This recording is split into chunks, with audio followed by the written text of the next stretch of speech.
And good evening and welcome to the Rocky Long Show, live at Hooley's here in the Grossmont Center.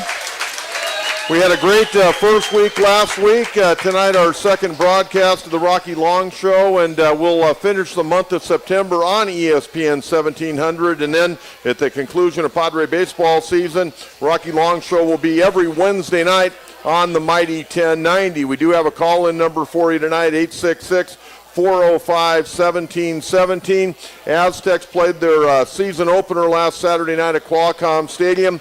Eastern Illinois came in, a team that Coach Long was very nervous about, and defeated the Aztecs 40-19. And before I shoot it over to Coach Long, I remembered this quote because I went back and looked at the tape from the show last week.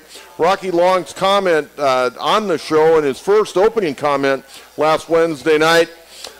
He said, a little nervous going into this ball game. Eastern Illinois, a really good football team people do not know a lot about. Well, if you went out to the ball game on Saturday night, because it wasn't on TV, you found out Eastern Illinois is for real. They beat the Aztecs 40-19. And Coach Long, you knew it. You told me during the show, after the show, very nervous about some of your young football players, how they would stand up. And quite frankly, from this reporter's opinion, some of the young guys really, when the lights went on, they didn't respond real well.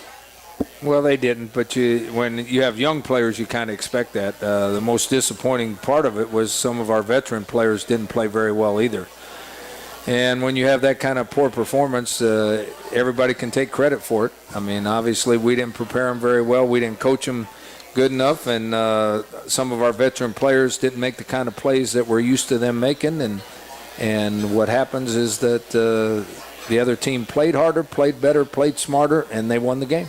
You know, I take a look, I guess normally, and I had somebody ask me this last night. I was at Petco Park, and they said, did the Aztecs overlook Eastern Illinois? Were they looking ahead to take on Ohio State? And my first inclination is no, you're not going to overlook a season opener. You want to get out of the gate. You want to be 1-0. And, I mean, do you think your team, the young guys, the old guys, did they overlook Eastern Illinois? Well, I don't know if they did. A couple of them have said that. A couple of them have said that they thought it was going to be easy. So I don't believe that. I think that's players, when you don't play very well and you start soul-searching, you try to come up with reasons why you didn't play very well. And because you went into the game expecting to play well, so you come up with all kinds of reasons. Well, you know, they did something we didn't practice. Well, that's not true. Well, you know, they were better than we thought. Well, that's not true because they'd watched them on film for 2 weeks. Well, you know, we overlooked them. We're looking ahead to the next game. Well, that's really not true. It's just somebody trying to make a reason to make themselves feel better for playing bad. I don't need a reason. I can feel bad without any reasons, you know. I don't need to make myself feel better. You know, it was really interesting watching the game, driving home, listening to the post-game show.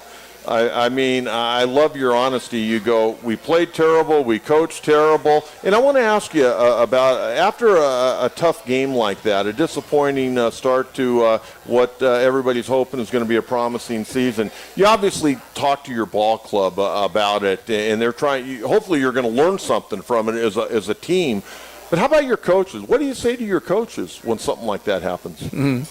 You say the same thing to your coaches that you say to your team. At least I do. I mean, after the game, we're very honest with our team. You know, we let them watch the film, and after the film, we tell them it was a terrible performance, and if anybody disagreed, they need to come see me because I watched the same film they saw. And then in our staff meetings, you say the same thing to the coaches, but you have to accept responsibility too because you're in charge of both of them. And our coaches, I mean, most coaches know that when a team plays poorly, it's not just the players. It means that someone didn't prepare them the right way, or we didn't give them a game plan that fit their skill set so they could perform the right way, or our game plan wasn't worth a darn. I mean, there's 50 reasons why we didn't play well, and all of them come back to coaching and playing. I mean, so when you don't play very well, you take credit for not playing very well. And all aspects of your program should take some responsibility for that. If you have players that deny their responsibility, you're in trouble. If you have coaches that deny their responsibility, you're in trouble. So hopefully, as a team, we realize we played poorly, and that we'll come out and get better weekly until we hit conference schedule. And by the end of the time conference comes up, we're a good team and we can defend the conference championship. I want to remind everyone we're here at Hooley's Irish Pub and Grill, the official sponsor of the Aztec Coaches Show with Coach Long. Hooley's is home of the famous corned beef tacos, other award-winning menu items. And on Wednesdays throughout the season, Hooley's at Grossmont Center. Coach Long going to be out here each and every Wednesday. Another little note, and this is before the first game. And I find a lot of the things that you say in the 3 years you've been here, I mean, you're very honest. We talk about your honesty. And these things, you've been there, done that, okay? You've seen these things unravel before. You've been able to put them together. You've had a great coaching career. But you made a comment, and it was in the paper, the local paper last week before the game. You were quoted as saying there are some young guys who aren't going to play very well early, but they're going to be really good by mid-season. And, again, it comes down to work habits, guys, paying attention to detail. And, the young corners, you were very concerned about those young corners. They had a rough night. They did. We knew that going in. That doesn't bother me as much. I mean, you hope a young player walks in there and plays like a veteran the first game. And some of them do. Every once in a while you get one that does. I mean, when Leon McFadden started as a freshman, guess what? The lights didn't bother him. The first game didn't bother him. He played really well. But most freshmen don't. And you expect them to struggle probably for 3 or 4 weeks. So that's not as disappointing as the veteran players that you counted on playing well that didn't play well, which means they didn't, in my opinion, that they didn't prepare themselves like they normally prepare themselves to play well. And so there was a lack of intensity there, or lack of focus for some reason. And guess what? That falls back on coaching. We have to make them realize. I mean, if they don't want to listen, that's their business. But we got to make them realize that they have to prepare and they have to focus in order to play well. Now, if any of our guys didn't think they had to focus to play well, they should know by now. Now, what did you say at halftime? Because, I mean, by that time, because you've been on the sidelines for a long time and won a lot of games and had tough losses, when you walked into the locker room, you knew that this team was for real, and hopefully your team was realizing, hey, these guys maybe are better than we thought they were. What did you say to them at halftime? I told them that if they didn't expect to fight, guess what? They were in one, and they better go out in the second half and play well, or they were going to get beat. And then, obviously, we huddle up with them and we try to make some adjustments to the game plan, that things that they did that we didn't work on, or things that they did that were new that we had to adjust to at halftime on both offense and defense. And then I think we went out and drove the ball down. I think we stopped them the very first time they had the ball. And we took the ball and drove it down. And if we put it in the end zone, I still think the momentum shifts and we win. But they do a great job of stopping us, and we have to kick a field goal. Okay? And all of a sudden, that gives them the momentum right back. And then I think the very next series, they took it down and scored, or we got a pump blocked, or we threw an interception. I mean, from then on, it was a nightmare. From that point on, it was an absolute nightmare. We did as many things bad as you can do bad. And you can't, I mean, I say that, but you cannot give the other team credit. Some of the problems we had were because the other team was playing really well. They were playing hard and they were playing really well. They were making plays. We weren't making plays. You throw interceptions, sometimes that's the quarterback's fault. Sometimes that's the receiver's fault. Guess what? Sometimes it's great defense. They put pressure on the quarterback. He didn't throw it very well. The defensive back was in the right place. He intercepted the ball. Things like getting a pump block, that's ridiculous. That's lack of execution on your part. You can't give them credit for that. You can, because the guy came through and nobody blocked him and he blocked the punt. But you have to give them some credit too.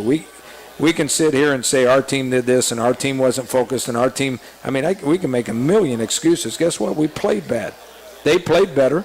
They deserved to win, and they won.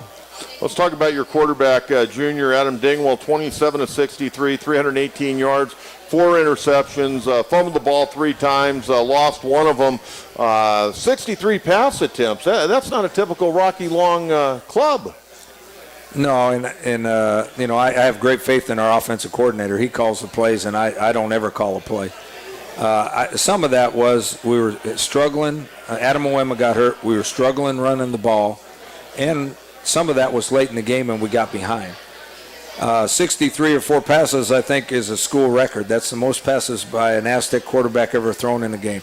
Now, if we would have completed about 75% of them, we'd have been pretty good. Or if we'd have caught a couple 3 that would have ended up touchdowns, we probably would be talking a different story today. But we didn't. We didn't throw it very well. We didn't catch it very well. Some of those, the fumbles, I think, that Adam fumbled, that's totally his fault. That's lack of securing the ball when he's scrambling around. Some of the interceptions you can't blame on the quarterback. I mean, some of them he threw just as he was getting hit. So that obviously changes the where the ball goes and gives the defense a chance to make a play on the ball. You know, the one thing that I would say, and again, I'm not looking at the film, I'm not looking at it from down in the sidelines, I'm sitting in the press box. There seemed to be times the other night when he was throwing the ball, it's like he wanted to throw it, but he wasn't really sure what the receiver was going to do, and he was almost like throwing every once in a while a changeup out there. I think you saw that right. And I'd rather be in the press box than on the sidelines. It's easier to see what's going on in the press box than it is on the sidelines. Well, sideline, you got the worst seat in the house. Yeah, but when you watch the film, I think there are times where our quarterback and our receivers weren't on the same wavelength. And sometimes it was the quarterback's fault, sometimes it was the receiver's fault. Now, I'm not into making excuses, but sometimes that's what happens when you're putting in a new offensive scheme and there are going to be more passes thrown, and all of a sudden they're going against different coverages than they went all through for training camp. They were going against our coverages except in scout work, and all of a sudden he's seeing different coverages and the receivers are seeing different coverages, so there is some hesitation. That should get much better. But I think you saw that right. Well, let me ask you this. He didn't have a good bowl game, and he's got the whole offseason to work with his receivers and throw, and it's different when guys are trying to tear your head off and you're back there, playing quarterback. Is his confidence rallied a little bit, you think, with that performance the other night? I don't know. I sure hope not. From a coach's point of view, our team is practicing much harder this week than they did last week. And I don't think it has anything to do with who we're playing. I think they realized that they didn't prepare well enough last week to play well. But last week before the game, you could just tell they were brimming with confidence.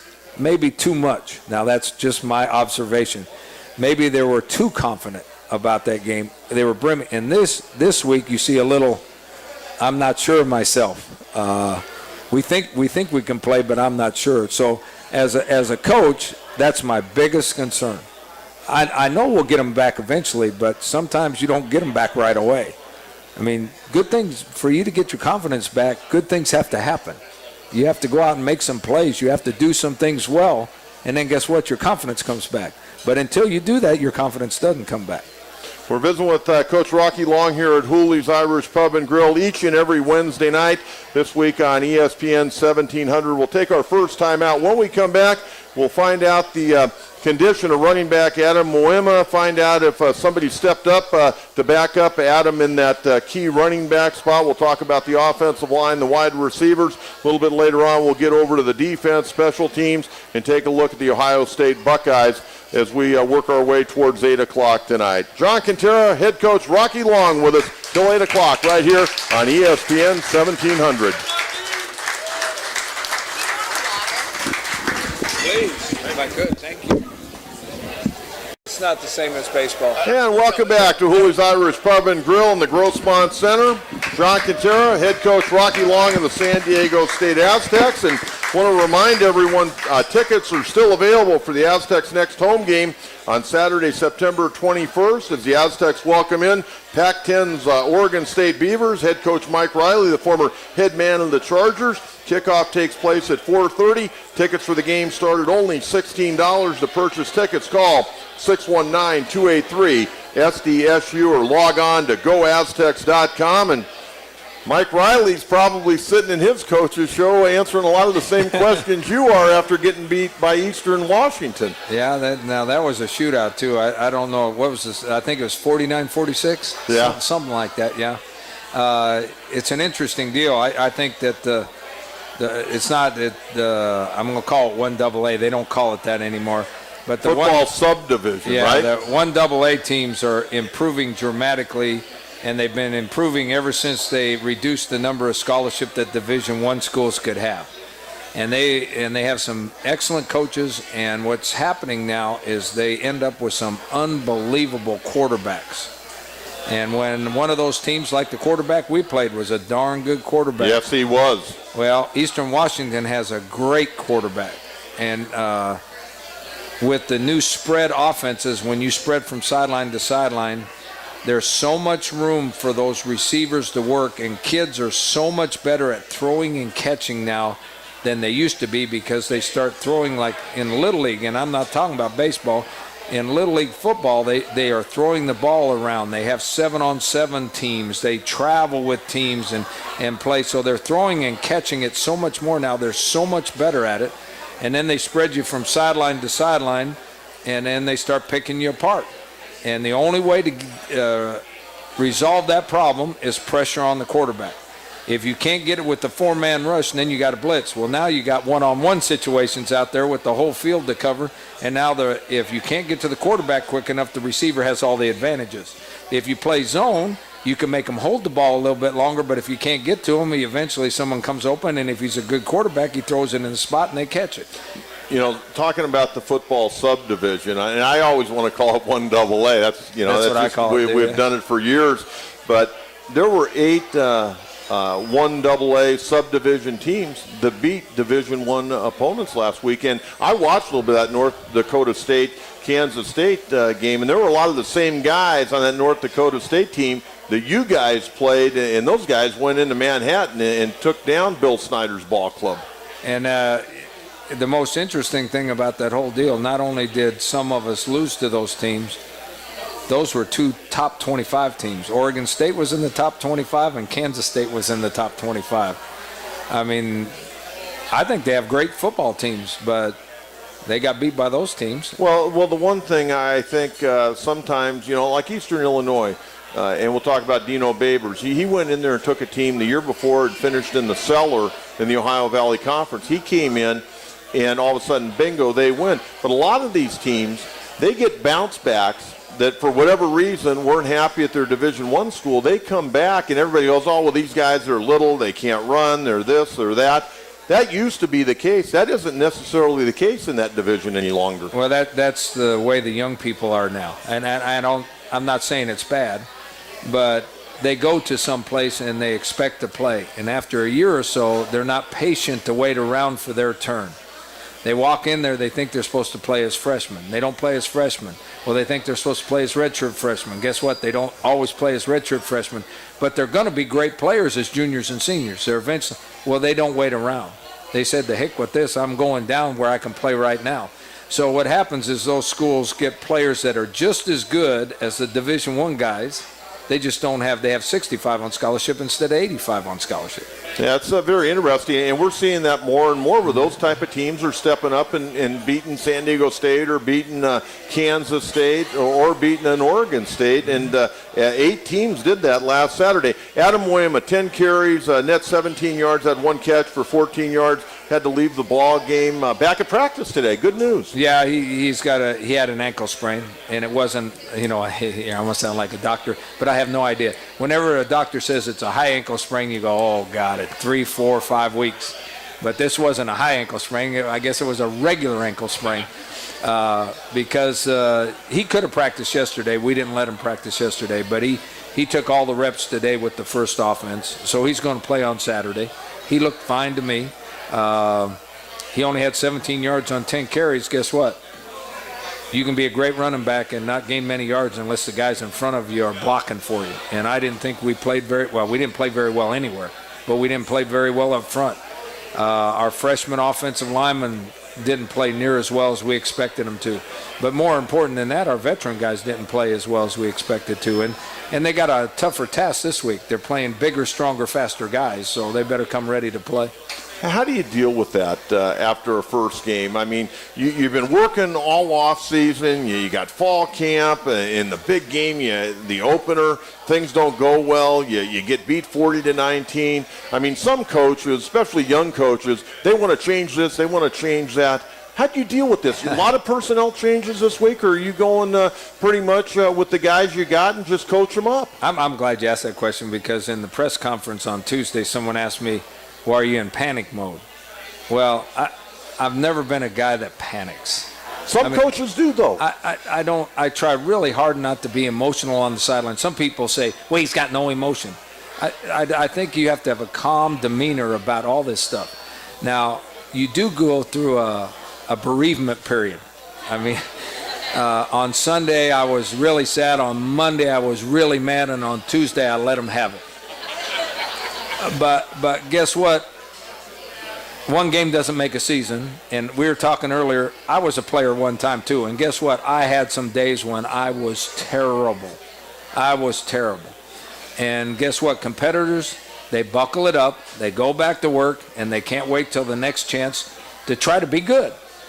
You know, a lot of people shrink and shy, and they fade away in the sunset, but real competitors don't. So by Wednesday, by today, I was all excited about the next game. And I think our players were more excited about it because they went through a bereavement period too, and they also know me very well, so they knew what was going to happen on Tuesday. Okay, but today it's all about, okay, we screwed up, we didn't play well, we're playing the number 2 team in the country. I mean, what have we got to lose? Let's get our ass ready to play, and let's go play. You got a great opportunity on Saturday, and you come back 1-1. A lot of people, when they looked at Ohio State on the schedule, oh, that's going to be a loss. Eastern Illinois is going to be a win. Hey, the bottom line, you go in there, do the job, you're 1-1, and you move on to the next game. And you want to go in there and obviously play well, and the guys got to be ready to roll. Let's talk about the offensive line. Have you had to make personnel changes this week? Yeah, we have made personnel changes. Zach Dilley, who started for us all last year at right tackle. Our young guys at left guard didn't play as well as we thought they would. There's those young players you were talking about. They're going to be great players. I mean, eventually they're going to be unbelievable offensive linemen because they're big and they're strong and they're fast and they can move and all that. But they were overwhelmed on Saturday night. So Zach Dilley, who's been a backup at 3 different spots, will start at the guard position for us. Then everybody else will stay the same in the offensive line. His experience and his talent, I think, will make us a lot better there. But we've got to get a lot better there. Now, with a young guy, an offensive lineman, all of a sudden he's starting as a freshman, boom, first game, overwhelmed, out of the game, now demoted basically to second team. How do you go about keeping that young man's confidence up? Because his whole world has changed. He goes from being all everything in high school to coming to San Diego State, starting school, dealing with, girls and classes at the college level. How do you build that kid's confidence back up to where he's going to continue to play hard and even more so practice hard? Well, I have great faith in the guys we recruit because we recruit a certain kind of kid. And most of our kids will be down and sad that it didn't work out like they wanted it to, but most of our kids are competitors. And not only do they come back and work harder, it kind of makes them mad. And in certain positions, it's really good if you have a mean streak. And offensive linemen have to be good in the offensive line and defensive line, and probably linebacker, to be good at it, you have to have a mean streak. So at first you say, woe is me, and the second thing you say, well, that makes me mad. And I'm going to show those coaches they don't know what the hell they're talking about. A true competitor will do that. And that's fine. That's fine. I've said that under my breath about a bunch of coaches when I was playing. They don't say it out loud, but they're saying some bad things about you under their breath. But that's good. I mean, if you have that kind of attitude, that's good, and that'll make him a good player, and he'll get to play a lot of football. Last week, you and I talked about Moema being the best running back in the league, and hopefully that continues. He gets completely healthy, and the offensive line comes together. But you were talking a little bit about none of the other guys that are talented, nobody had really separated themselves to be his true backup. Who impressed you the other night? Well, I don't think anybody is better than anybody else. I thought 3 guys did a really nice job. Chase Price did a pretty good job when he was in there, and he is listed as the backup. He's the first guy that goes in. DJ Pumphrey is a true freshman. I thought he did some nice things. Dwayne Garrett came in late in the game, but he did some nice things when he had the ball in his hands too. So there's some talented guys there. I don't know if any of them will ever step up and be the true backup. You know, we hope Adam stays healthy. And then those other guys can help us on special teams and take a rep here and there. And Adam has another great year. Hopefully it's not one of those injury deals. Colin Lockett, he had the big run for 48-yard touchdown. I don't know if the blocking was all that great on that play, but he found a crease and was able to outrun their secondary once he got by the linebackers. Overall play, he looked to be pretty good, but it looked like you guys need somebody else maybe to step up and take a little pressure off of him. Well, and he'd be the first one to tell you this. He's one of our veteran guys. He dropped probably 3 passes in the game that would have made a huge difference in the momentum of the game. The play you mentioned, that was a great play by him. It wasn't. They did a good job of stringing it out. He saw a little crack. He's got really good speed. He got in the crack and scored a touchdown. I think he probably should have scored 2 other touchdowns of passes that he dropped. At least that would have got us near the goal line. And I'm sure that upsets him. Tim Vizzi had a pretty good game too, but he dropped a pass that maybe would have been a touchdown on 3rd and 4. I mean, even if he doesn't get a touchdown, he has the first down for sure.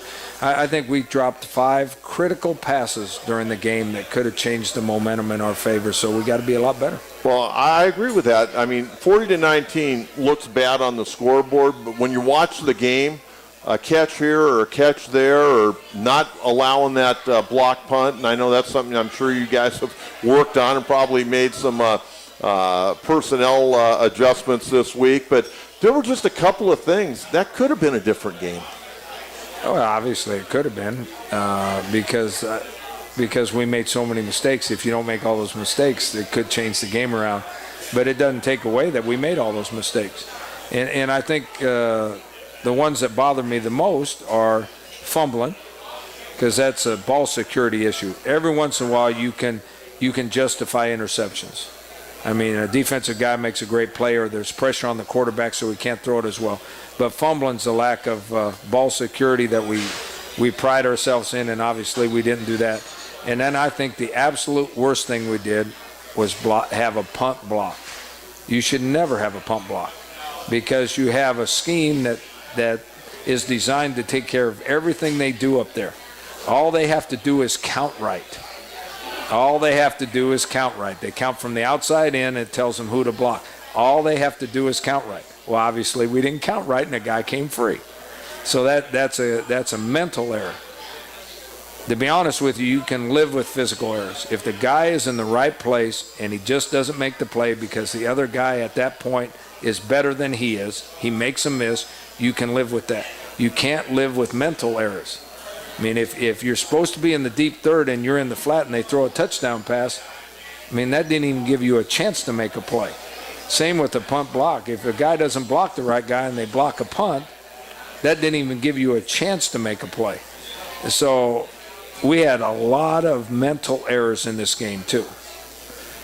You have to eliminate the mental errors before you can even consider the other things that we did wrong. And mental errors, if you have a bunch of them, you're going to lose every time.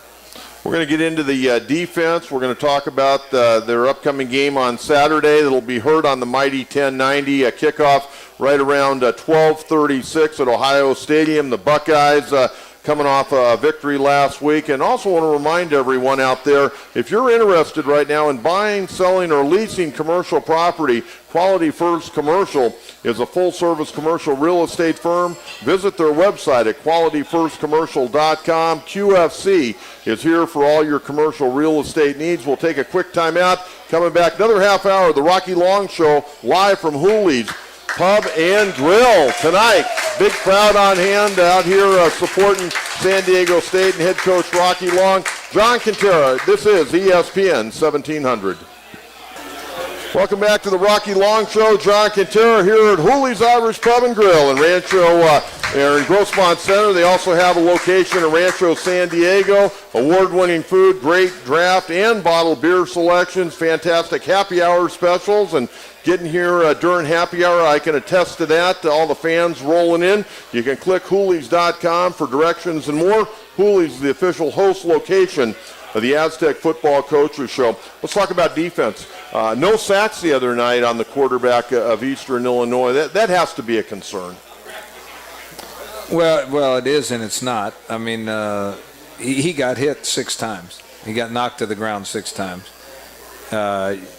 You would like to get sacks, but you have to give the other guy credit. The quarterback got rid of the ball before he got sacked, and he's a good quarterback that can get out of trouble. He's not maybe as good as the one we're playing this week, but he's good at getting out of trouble. But he got rid of the ball, and he threw some in the stands rather than to take a sack. And you would like quarterbacks to do that most of the time, just throw it up in the stands and not take a sack. So obviously it doesn't look good that you didn't have any sacks, but we had more pressure on him than people think we did. You know, he completed 61% of his passes, and he second half of last season he completed over 70% of his passes. So you got to give the kid credit. He's a good quarterback. There were no question. Anybody that watched him could see that Garoppolo was an outstanding quarterback. You know, a couple of amazing stats that came out of that game. You guys ran 99 plays. They ran 82, and you guys had the ball for over 37 minutes in that game. That was amazing. Yeah, I've read those things too. We had it 99 snaps, which is the most or something, and we still lost. And Does that grind your teeth a little bit when you see a stat like that? No, because, you know, in the old days, if somebody had 100 plays, you went crazy. But it's not like that anymore with the spread offenses and people trying to snap the ball every 13 seconds or every 15 seconds.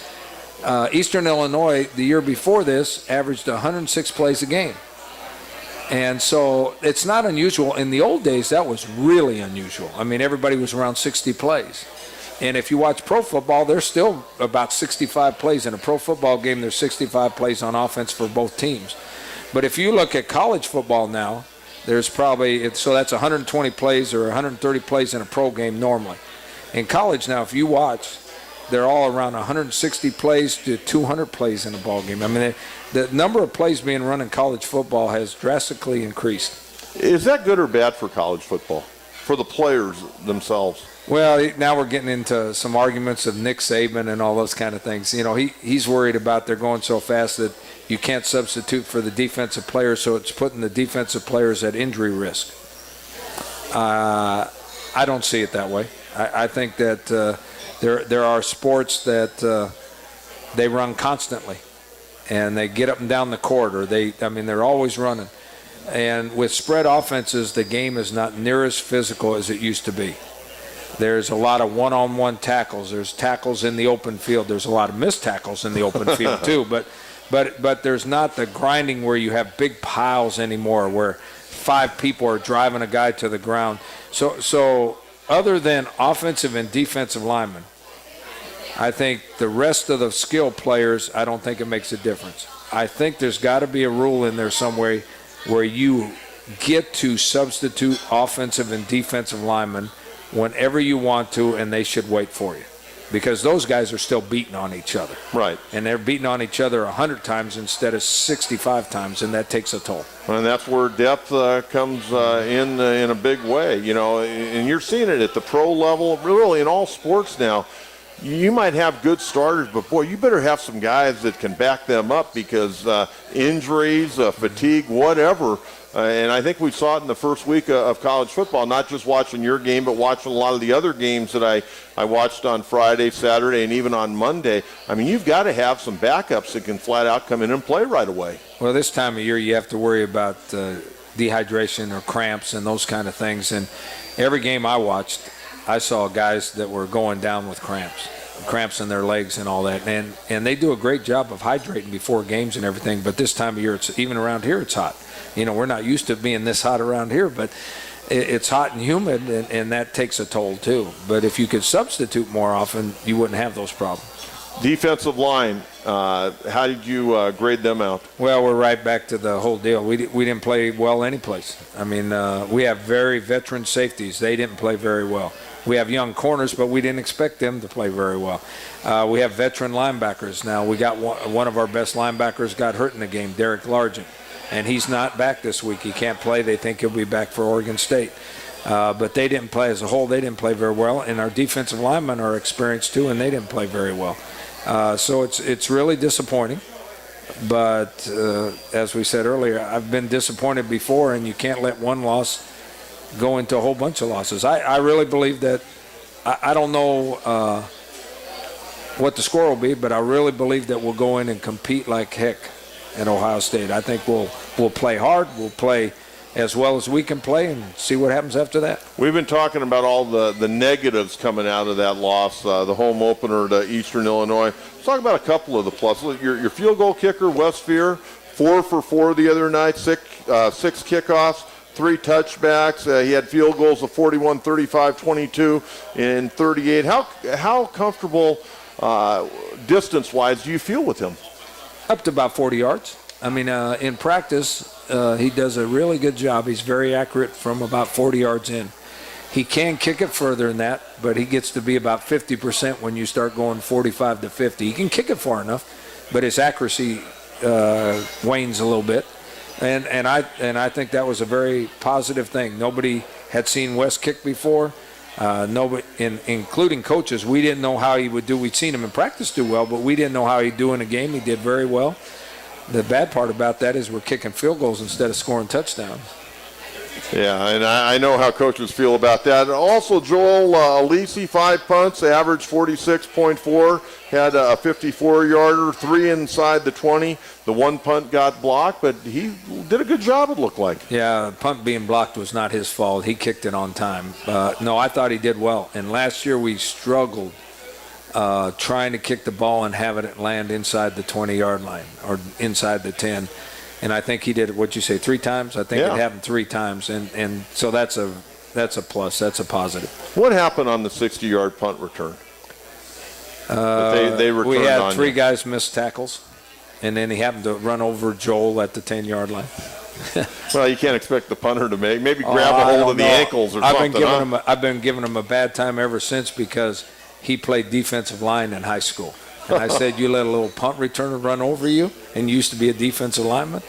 But, you know, punters and kickers never hit in practice, so he was a little out of practice. You know, you and I, we talked a little bit about it last week, but you and I talked about it off the air about special teams. You never, you know, you're hoping your offense and defense are going to be competitive in a game, but special teams, it's so hard to simulate in practice, and you never really know until you get out there in a game action and do it. And I think there's more momentum shifts in the kicking game than any offensive or defensive play. In fact, I still believed in my mind that we were going to win that game when we were only 1 touchdown behind. And then as soon as the punt return happened, all of a sudden I said, now it's going to be really hard to come back. And even when they blocked the punt, we stopped them, and they didn't score. But the punt return put them over the edge and won the game. I really believed we were going to come back and win the game until that point. When we come back, we're going to get you the Athlete of the Week. We're also going to take a look at the Ohio State Buckeyes.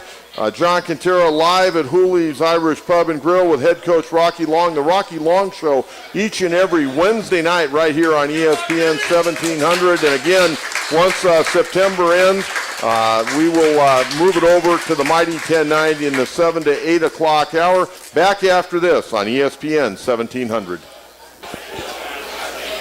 Welcome back to Hooley's Irish Pub and Grill, the official home of the Rocky Long Aztec Coaches Show each and every Wednesday night. Want to get to our Athlete of the Week. It's women's volleyball star Summer Nash. San Diego State opened its 2013 campaign with a 5-set win over UC Davis in the opening match of the LSU Tiger Classic down in Baton Rouge. The Aztecs finished 2-1 during the tournament, only after losing its final game to the host Tigers. Senior outside hitter Summer Nash led Sdsu with 19 kills.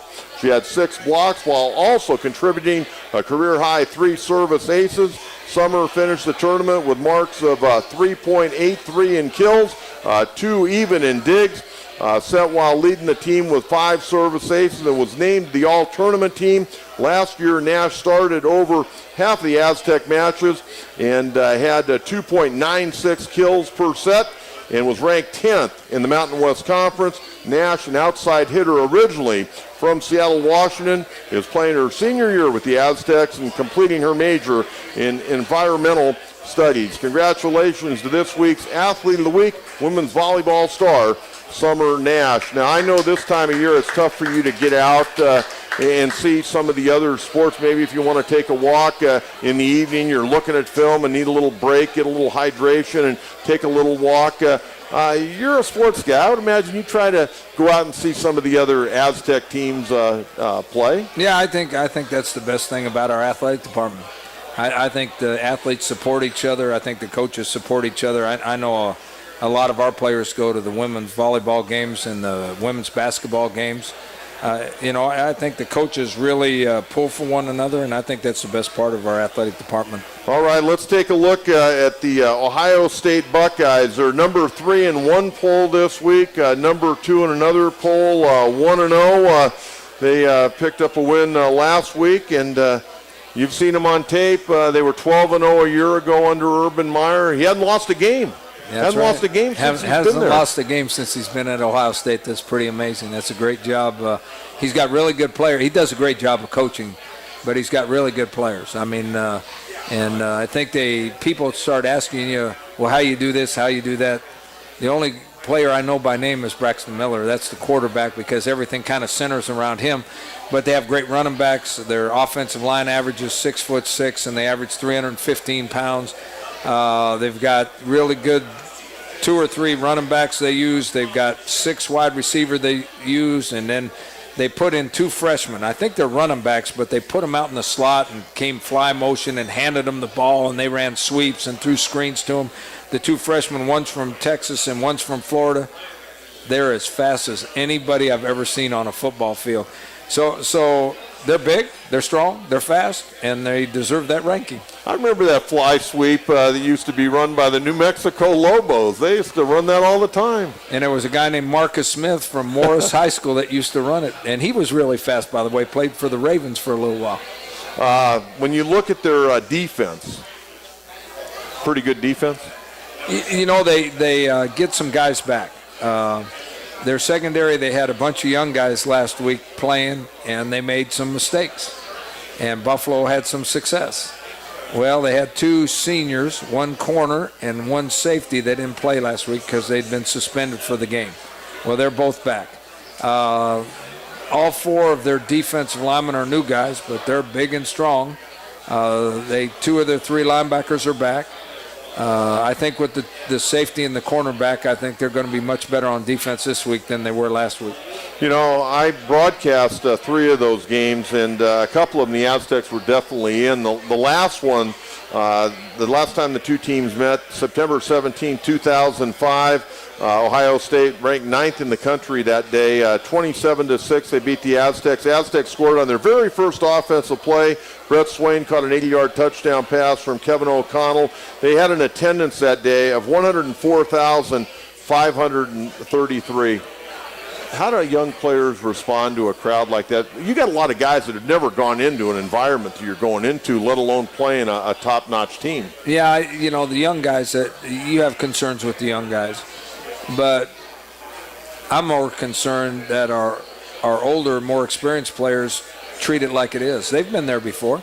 They've been in large stadiums. They've played some good games against some really good teams. So if they go in and play like veterans and play well, the young guys will come right along with them. If they go in there and don't play well, then the young guys, you can't expect them to play well. But I'm counting on our senior leadership to come in there. They've been there before. They've performed well before in similar situations. I expect them to play hard and play well, and then the young guys will just follow suit and we'll be okay. Talk about leadership, and coaches always talk about that, and some groups have it, some don't. You're always hoping the guys that have started out in your program and worked their way up, they're supposed to be leaders, but not everybody's a leader. How have the guys that you really look as true leaders on your team, how have they responded this week? Well, they've responded the correct way. I mean, they're upset that they didn't play well, and they want to get better, and they want to defend the conference championship. So they've responded well. We base everything we do with leadership on our senior class, and there's 18 of them, and I meet with them every single day, and we talk about it. And now, obviously, there's leaders within that group that kind of set the tone of the whole group, but we try to do it all through the seniors.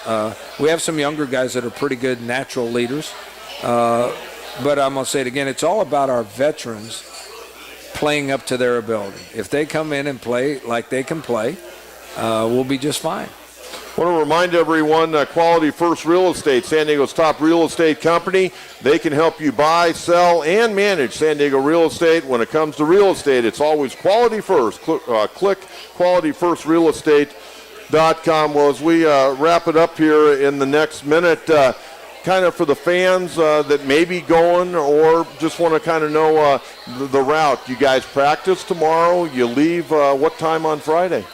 We practice tomorrow. It's one of our shorter practices of the week. We leave at, I think we leave the state or our campus. We leave at 7:30 Friday morning. We don't get to Columbus till 5 in the afternoon. At 5, we're going over and doing our walkthrough stuff at the stadium. Then we go back to the hotel and eat dinner and go to bed and wake up the next day and play ball. Well, Coach, good luck. We'll look forward to watching the ball game. We'll look forward to doing this again next Wednesday night. Best of luck to you. Thank you very much. There you go. The Rocky Long Show. Again, each and every Wednesday night right here on ESPN 1700. Then at the end of September, we'll kick it over to my regular show in the 7 o'clock hour will be the Rocky Long Show. We'll get to a lot of phone calls. Again, the Aztecs on the road this week to take on Ohio State, depending on what ranking you believe, either number 3 or number 2 in the country. They're off to a 1-0 start. Again, we'll have the pregame show at 11:30. 11:30 pregame on the Mighty 1090 and kickoff slated for right around 12:36 kickoff here on the Mighty 1090. Thanks again to Coach Long for coming out and dissecting last week's ball game against Eastern Illinois, taking a look ahead to the Ohio State Buckeyes. Like to thank Ted Mendenhall and Jack Cronin. Like to thank Justin Crayons as well. Coming up next, ESPN Radio right here on ESPN 1700. Have a great night, everyone. Good night. Bye-bye.